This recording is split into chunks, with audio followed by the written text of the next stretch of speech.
The train never came back. Lydia Harper stood on the platform of the Dry Creek Depot, watching the empty track stretch into nothing. Snow fell sideways across the plains, thin and sharp as broken glass. The wind didn't howl, it cut, slicing through wool and leather like they were paper. Her valise sat at her feet, already dusted white. Her gloves had gone stiff an hour ago. The conductor had promised. He'd helped her down from the passenger car with a tip of his cap, told her the westbound would loop back after switching lines up north. 20 minutes, he'd said. Maybe 30. That was an hour ago. Now the rails lay silent. The sky had turned the color of old iron, and the depot behind her sat dark except for a single lantern burning low in the window. She could see her breath, could feel the cold working its way through her coat, settling into her bones. Lydia was 26. A schoolteacher from Abilene. She'd been hired to teach winter term in Dry Creek, a town she'd never seen, for people she'd never met. They'd sent polite letters on clean paper. They'd mentioned the schoolhouse, the children, the modest salary. They had not mentioned that the depot shut down after dusk. They had not mentioned that Christmas Eve meant no second train. She turned toward the depot door and tried the handle again. Locked. The stationmaster had left hours before sunset, probably home now with his family, warm by a fire, carving turkey or singing hymns. She pressed her forehead against the cold glass and saw nothing inside but shadows. The wind picked up. Somewhere beyond the hills, wolves began to cry. Lydia stepped back from the door and looked down the road that led away from the depot. It disappeared into darkness after 50 yards. She had no idea how far the town was. 2 miles. 10. The letters hadn't said. She'd assumed there would be someone to meet her. She'd assumed wrong. She could walk. She could take her valise and start down that road and hope she found something before the cold found her. But if she got turned around, if she missed the town in the dark, if she fell. The wolves cried again, closer now. Her heart kicked hard against her ribs. She pulled her coat tighter, but it didn't help. The cold wasn't something you could button away. The lantern inside the depot sputtered. The flame dipped, flared, dipped again. In a few minutes it would go out, and she'd be standing in complete darkness on a platform in the middle of nowhere with wolves circling and no train coming and no one knowing where she was. She thought about her mother, buried 2 years now in the Abilene cemetery. She thought about the children waiting for her in Dry Creek, whoever they were. She thought about how stupid it was to die on a train platform on Christmas Eve because you trusted a conductor's promise. A horse snorted behind her. Lydia spun, her hand flying to her chest. Her heart was hammering so hard she thought it might crack a rib. A man sat in the saddle, tall and still, his coat dusted white with snow. Frost rimmed his beard. He was watching her with eyes she couldn't quite read in the dim light, not cruel, not kind, just careful. He eased down from the horse slowly, like he was worried about spooking her. "You shouldn't be here," he said. His voice was rough, worn smooth at the edges. "The station's been dead since sundown." Lydia opened her mouth, closed it. Explanations felt small and useless against the cold and the dark and the wolves. "My name is Lydia Harper," she said finally. "I'm meant to teach in Dry Creek." The man looked at her for a long moment. His eyes moved from her face to the valise at her feet, then to the snow gathering at the hem of her coat. He seemed to be weighing something, deciding whether she was real or just another piece of trouble the winter had blown in. "Caleb Rourke," he said at last. His jaw tightened, like the words cost him something. "My ranch is 5 miles south. The town's farther than that, and the road's near gone under the snow." He paused. The wind filled the silence between them. "You can come with me," he said. "The storm's getting worse." Lydia studied his face. She'd been taught to be careful of strangers, especially men on lonely roads. But she'd also been taught to recognize kindness, and exhaustion, and the particular weariness of someone who didn't want company but couldn't turn away from need. She saw no threat in his eyes. Only tiredness, and maybe something like resignation. "Yes," she said. "Thank you." He gave a short nod and moved to help her with the valise. His hands were large, work-worn, careful not to touch hers. He secured the bag behind his saddle, then offered his hand to help her mount. She took it. His grip was steady. The ride south was silent except for the wind and the steady rhythm of hooves breaking through snow. Lydia clung to the saddle horn, her fingers aching with cold even through the gloves. Caleb rode straight-backed in front of her, his body a wall against the worst of the wind. The world disappeared into white. She couldn't see 10 feet ahead. She didn't know how he found the way. The ranch house appeared suddenly, a low dark shape crouched against the plains like something trying to stay small and safe. Caleb guided the horse to a small barn, dismounted, then helped her down. Her legs nearly gave out. She hadn't realized how frozen she'd become. He led her to the house without speaking. When he opened the door, warmth hit her so suddenly she thought she might cry. A fire burned in the hearth. The room was simple, wooden table, 2 chairs, shelves lined with canned goods and a few books. Clean. Spare. Lonely. Caleb moved to the stove and set a pot of coffee on to heat. He didn't look at her directly, just gestured toward a door on the far wall. "Spare rooms through there," he said. "Bed's made. You can sleep." "Thank you," Lydia said. Her voice came out smaller than she meant it to. "I don't know what I would have done if you hadn't." "Don't," he said quietly. He wasn't harsh, just firm. "You don't owe me anything." She nodded and moved toward the room. It was small but warm, with a narrow bed covered in a faded quilt and a single window that looked out into the storm. She set her valise down and stood there for a moment, listening to Caleb moving around in the main room. She heard him banking the fire, and heard the scrape of a chair being dragged closer to the hearth. When she came back out to ask if he needed help with anything, she found him settling into the chair by the fire, his coat still on, his boots still laced. He was going to sleep there. In the chair. With the door in sight and 5 feet of distance between them. "You don't have to," she started. "I do," he said. She understood then. He was giving her space. Safety. Proof that she could trust the walls between them. "Good night, Mr. Rourke," she said. "Caleb," he replied, staring into the fire. Just Caleb. She went to bed and listened to the storm howl like something alive and hungry. But inside, the fire crackled warm. And in the next room, a stranger kept watch so she could sleep. The storm didn't break the next morning. It only deepened. Lydia woke to the sound of wind battering the walls and snow hissing against the window like sand. The light coming through was gray and thin. She dressed quickly, her fingers clumsy with cold, and opened the door to find Caleb already awake, standing by the stove with coffee in his hand. He glanced at her, nodded once, and poured a second cup without asking. "Storm's bad," he said. "Won't clear today." She took the coffee and wrapped her hands around the tin cup, feeling the heat seep into her palms. "How long do you think?" 2 days. Maybe 3. He moved to the window and looked out at the white nothing beyond the glass.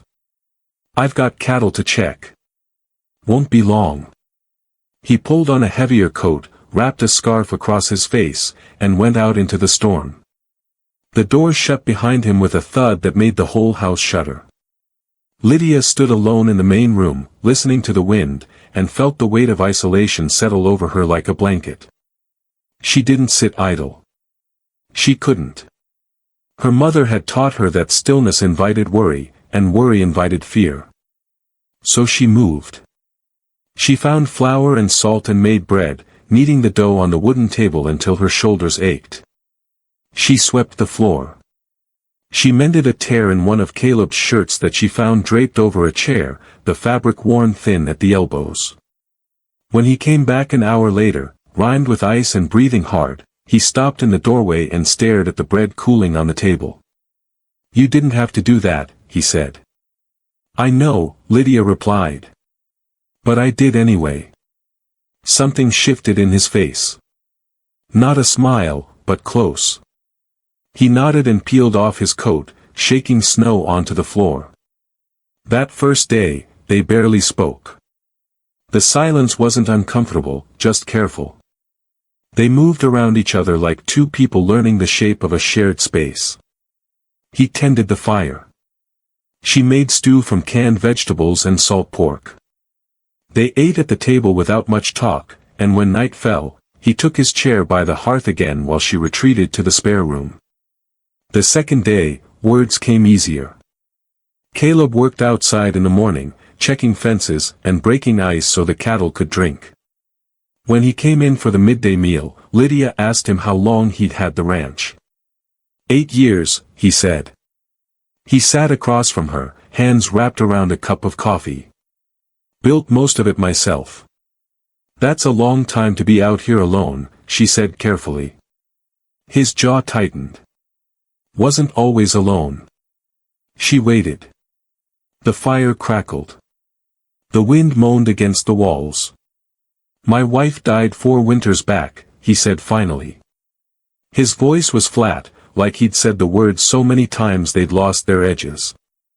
"Fever took her in less than a week. One day she was fine.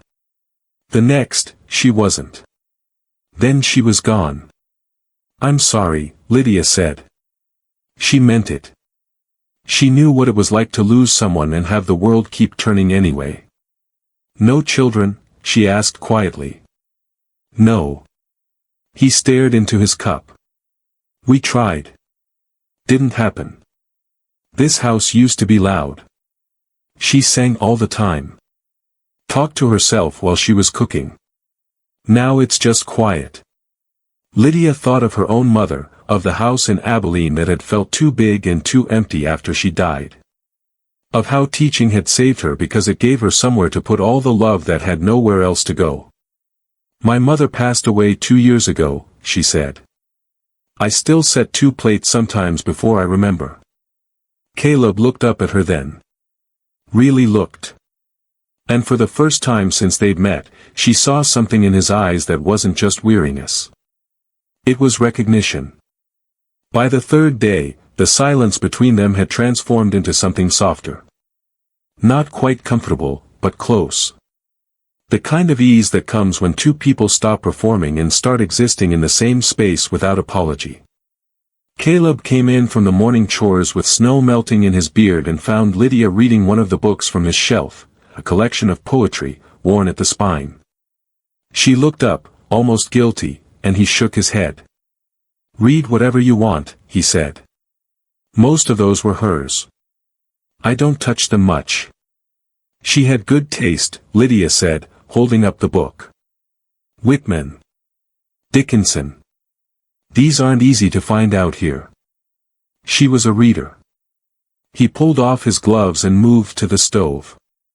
"Used to order books from back east. Made me read them aloud sometimes while she cooked. Said I had a good voice for it." "Do you still read them?" He was quiet for a long moment. "No." Lydia set the book down gently, like it might break. "I read to my students every Friday. They pretend not to care, but they lean in close when I start. Even the older boys who act tough." "What do you read to them?" "Adventure stories, mostly. Jack London. Mark Twain. Things that make them feel like the world is bigger than whatever room they're sitting in." She smiled, soft and far away. Children carry so much weight without knowing it. Parents who work too hard. Houses that are too cold. Futures that feel too small. Stories give them room to breathe. Caleb watched her face as she spoke. She lit up talking about teaching, about the children. It was the first time he'd seen her without the careful guard she'd worn since the platform. "You're good at it," he said. "I can tell." "How?" "You care about the weight." He poured coffee and brought her a cup. "Most people don't notice it." She took the coffee and their fingers brushed, just barely. Neither of them pulled away immediately. That afternoon, the wind finally began to ease. The snow thinned to scattered flakes, and the light through the window turned from gray to pale gold. Caleb stood at the glass, watching the sky. "Storm's breaking," he said. Lydia stood beside him and looked out at the white expanse. Somewhere beyond those fields was Dry Creek. The schoolhouse. The job she traveled so far to take. The life she was supposed to start. "I should get to town tomorrow," she said. "Yes," Caleb agreed. But he didn't move. They stood there together, watching the storm retreat, and something hung in the air between them, something neither of them had words for yet. It felt fragile and new, like the first warm day after a hard winter. You wanted to trust it, but you'd been cold so long you didn't quite believe it was real. That night, they sat by the fire longer than usual. Caleb told her about the ranch, about learning to break horses when he was 14, about the year the drought nearly broke him. Lydia told him about her mother's garden, about the way she used to hum while hanging laundry, about the morning she didn't wake up and how the silence that followed was louder than any sound Lydia had ever heard. "You learn to carry it," Lydia said quietly. "The loss. It doesn't get lighter, but you get stronger." Caleb nodded. He understood. When she stood to go to bed, he rose too. They faced each other in the firelight, the space between them charged with something neither dared name. "Thank you," she said. "For everything." "You're welcome here," he replied. The words came out rough, like they'd been locked away too long. "For as long as you need." She nodded and turned toward her room. But she paused at the door and looked back. He was still watching her. Still standing. Still there. She smiled, small and uncertain, and disappeared into the darkness. Morning came clear and cold. The storm had passed, leaving the world buried under fresh snow that gleamed white and blinding in the sunlight. Caleb was already dressed when Lydia emerged from her room, his coat in hand, his expression unreadable. She expected him to saddle up immediately. Expected him to take her straight to town, to deliver her to the schoolhouse and the life she was supposed to begin. 3 days was already more time than propriety allowed. But he set the coat down and moved to the stove instead. "Coffee first," he said. "And the road's still bad. Drifts are deep. We'll wait till afternoon when the sun's had time to work." Lydia nodded, something tight in her chest loosening just slightly. "All right." They took their time that morning. She helped him with the animals, learning to scatter feed for the chickens, watching him break ice in the water troughs with methodical strikes of an axe. The air was sharp and clean, and her breath came out in white clouds. Everything felt suspended, held between the storm that had passed and the world that waited beyond the ranch. Afternoon came. The sun was high and bright. The snow had begun to soften at the edges. Caleb stood by the barn, looking toward the road that led north to town. His hands were shoved deep in his pockets. His jaw worked like he was chewing words he couldn't quite swallow. "Road's probably passable now," he said. "Probably," Lydia agreed. Neither of them moved. Finally, he turned to face her. "Another night won't hurt. We can leave at first light. The road will be better then anyway." It was said simply. Matter of fact. But they both knew it wasn't about the road. "Yes," Lydia said. "That makes sense." That evening felt different from the others. There was an awareness between them now, something unspoken but present, like the moment before a match strikes. They made dinner together. She peeled potatoes while he fried bacon, their movements synchronized without planning. They ate slowly. They talked about small things. Safe things.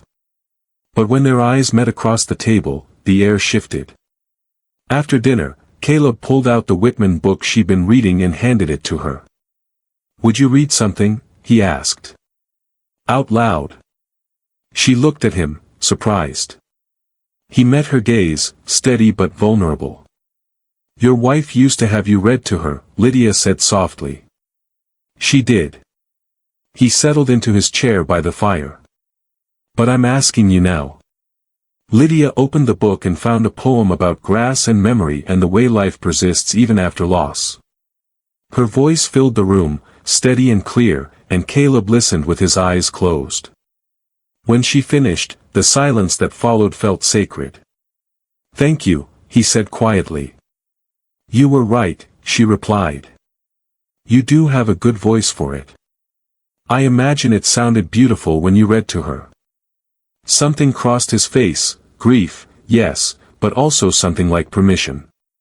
Permission to remember without drowning. Permission to let someone new into the spaces that had been locked closed. They stayed up late that night, talking by firelight. About dreams they'd had as children. About the versions of themselves they'd imagined becoming. About how life rarely turned out the way you planned, but sometimes it gave you something different that mattered just as much. When Lydia finally stood to go to bed, Caleb stood too. They faced each other in the dim glow of the dying fire. "Tomorrow then," she said. "Tomorrow," he agreed. But neither of them moved. They stood there, close enough that she could see the flecks of gold in his eyes, close enough that he could see the pulse beating at her throat. Then she stepped back. The moment broke. "Good night, Caleb." "Good night, Lydia." She went to her room and lay awake in the darkness, listening to the house settle around her, feeling the weight of what was coming. Tomorrow they will ride into Dry Creek together. And everything would change. They rode into Dry Creek just after noon, the sun high and bright over Main Street. The town was smaller than Lydia had imagined, a single row of storefronts, a church with a white steeple, houses scattered beyond like seeds thrown carelessly across the plains. People moved along the wooden sidewalks, their breath visible in the cold air. The whispers started before they even dismounted. Lydia felt the eyes first. A woman in a blue shawl paused outside the general store, her gaze sharpening as she watched Caleb help Lydia down from the horse. Two men standing by the livery stable stopped talking mid-sentence.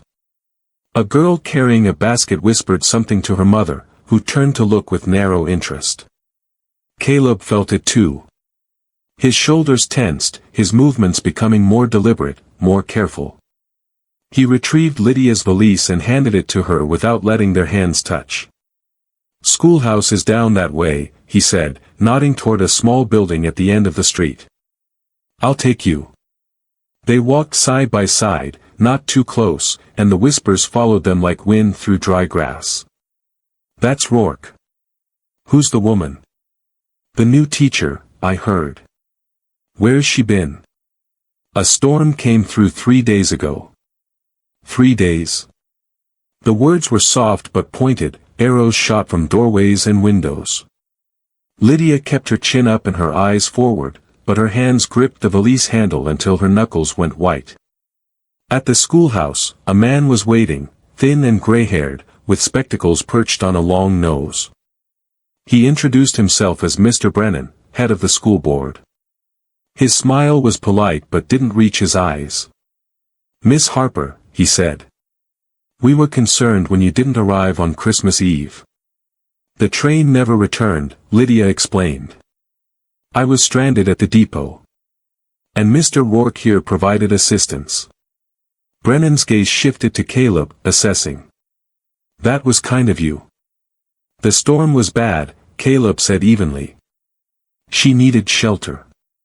"Of course." Brennan's smile thinned. "Well, Miss Harper, we'll get you settled at the boarding house. Mrs. Fletcher has a room prepared." Lydia nodded. Caleb handed over the valise, his fingers brushing hers for just a moment. Their eyes met. He looked like he wanted to say something but couldn't find the words. "Thank you," she said. "For everything." "You're welcome," he replied. He tipped his hat and turned to leave. Lydia watched him walk back to his horse, watched him ride away south toward the ranch, and felt something twist painfully in her chest. The boarding house was clean and cold. Mrs. Fletcher, a stern woman with iron-gray hair, showed Lydia to a small room with a narrow bed and a single window overlooking the street. She was polite but distant, her questions careful and pointed. The storm must have been frightening. It was. "Lucky Mr. Rourke found you." "Yes. He's a good man. Keeps to himself since his wife passed.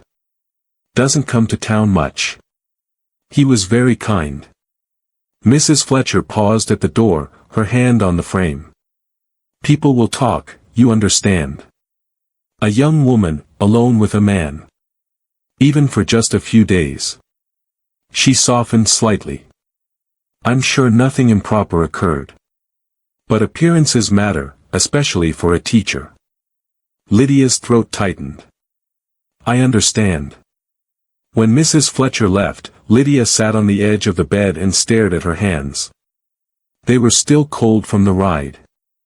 Still remembering the warmth of Caleb's fire, the sound of his voice reading poetry, the way he'd looked at her in the firelight like she was something precious and fragile. She had done nothing wrong. She knew that. But she also knew it didn't matter. By Sunday, the whispers had grown teeth. The school board called her in on Monday morning. 3 men sat behind a long table in the church hall, Brennan in the center, 2 others flanking him with folded hands and serious expressions. "Miss Harper," Brennan began. "We need to discuss a delicate matter." Lydia stood before them, her hands clasped in front of her, her heart pounding against her ribs. "We've heard concerning reports," he continued. "About your arrival. About your accommodations during the storm." "I was stranded," Lydia said, keeping her voice steady. "Mr. Rourke offered shelter. I accepted. There was no impropriety." Brennan adjusted his spectacles. "I'm sure you believe that, Miss Harper. But you must understand our position. This is a small community. We hold our teachers to the highest moral standards. Parents trust us to employ individuals of unquestionable character." "My character is unquestionable," Lydia replied, heat rising in her chest. "I accepted help during a storm that could have killed me. That's survival, not scandal." One of the other men, portly, with mutton chops, leaned forward. 3 nights under one roof with an unmarried man. You must see how that appears." "How it appears," Lydia repeated slowly, "or how it was." "In matters of reputation, Miss Harper, there's little difference." Brennan folded his hands on the table. "We've decided to suspend your position until this matter clears. With pay, of course. We're not unreasonable." The room tilted. Lydia gripped the back of the chair in front of her. "You're firing me because I didn't freeze to death." "We're protecting the school's reputation," Brennan said. "And yours, ultimately. Give it time. Let the talk die down. Perhaps by spring." "Spring." The word came out bitter. "And what am I supposed to do until then?" "That's not our concern, I'm afraid." Lydia walked out of that building with her hands shaking and her vision blurred. She made it to the boarding house before the tears came, hot and furious, spilling down her cheeks as she sat on the edge of her narrow bed. She had traveled across the territory for this job. Had left everything familiar behind. Had done nothing, except mercy when she needed it most. And now she was ruined for it. Caleb heard the news at the general store 2 days later. He'd come to town for supplies, moving quickly through his list, avoiding eye contact. But the storekeeper's wife had a way of making silence impossible. "Shame about the schoolteacher," she said, wrapping his order in brown paper. "Such a promising young woman." But people talk, you know. Can't be helped. Caleb's jaw tightened. He said nothing. Of course, no one blames you, Mr. Rourke. You were being charitable. It's just unfortunate how these things look. He paid and left without another word. But the anger burned in his chest all the way back to the ranch.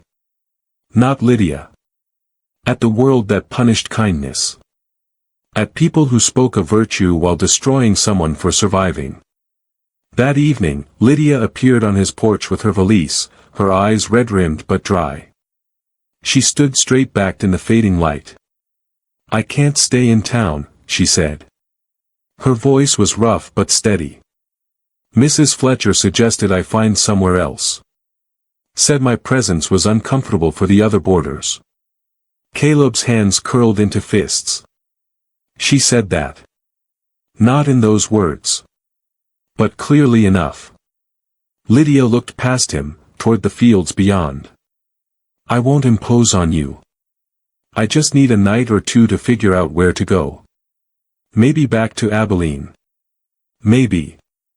Stop, Caleb said. She looked at him. You're not imposing.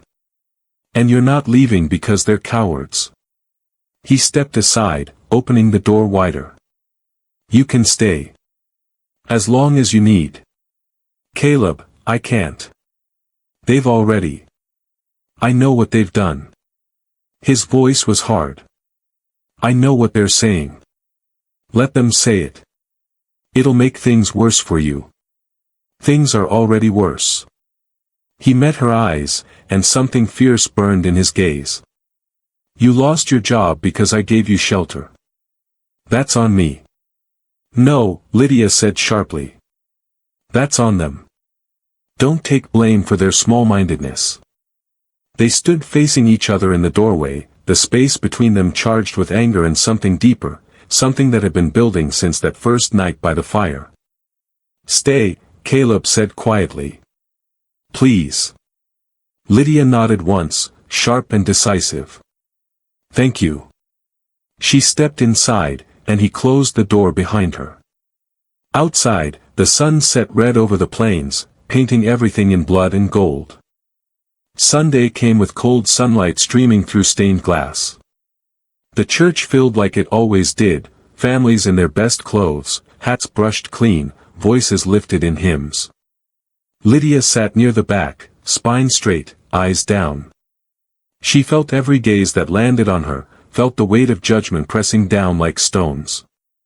Caleb sat 3 rows ahead. She could see the back of his head, the set of his shoulders. He hadn't asked her to come, but she'd insisted. She wouldn't hide. Wouldn't give them that satisfaction. The pastor stood at the pulpit, a thin man with wire-rimmed glasses and a voice that carried. He spoke of virtue and order, of women's conduct and men's responsibility. His words were careful, never naming names, but everyone knew who he meant. The sermon hung in the air like smoke. Caleb's hands tightened on the pew in front of him. The pastor continued, speaking of community standards, of protecting the innocent, of the importance of maintaining appearances in a godly society. Heads nodded. Someone murmured agreement. Caleb stood. The movement was sudden enough that several people turned. He stepped into the aisle, his boots loud on the wooden floor, and walked toward the front. The pastor stopped mid-sentence, confusion flickering across his face. Mr. Rourke, he said. Is something. My name's Caleb Rourke, Caleb said, his voice carrying to every corner of the room. And you've all been talking plenty about me and her. Thought you might do it to our faces for once. The church went silent. Every eye turned toward him. She was stranded, Caleb continued, his voice rough but steady. The storm came in hard and fast. I gave her shelter because leaving her there would have been murder. If that's a sin, then it's mine. Not hers. Murmurs rippled through the congregation. Someone coughed. A woman whispered to her husband. Caleb's jaw worked. His hands were shaking slightly, but his voice didn't waver. You took her job. You drove her out of town. Because she accepted help when she needed it. Because I offered it. He took a breath that looked like it cost him everything. So I'm standing here now, in front of all of you, asking Lydia Harper to be my wife. The room seemed to stop breathing. Not because of your rumors, Caleb said. Not because of your judgment. Because mercy brought her to my door, and somewhere in those 3 days, love followed.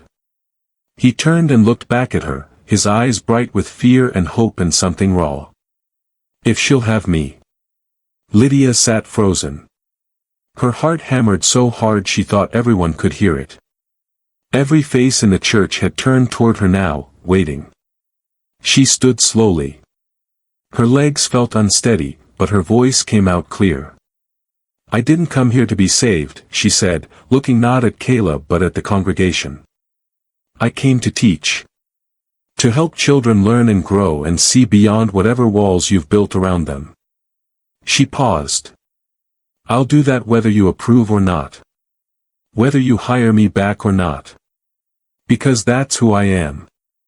She turned to Caleb then. Walked down the aisle toward him. The church was so quiet you could hear the wind against the windows. When she reached him, she stopped.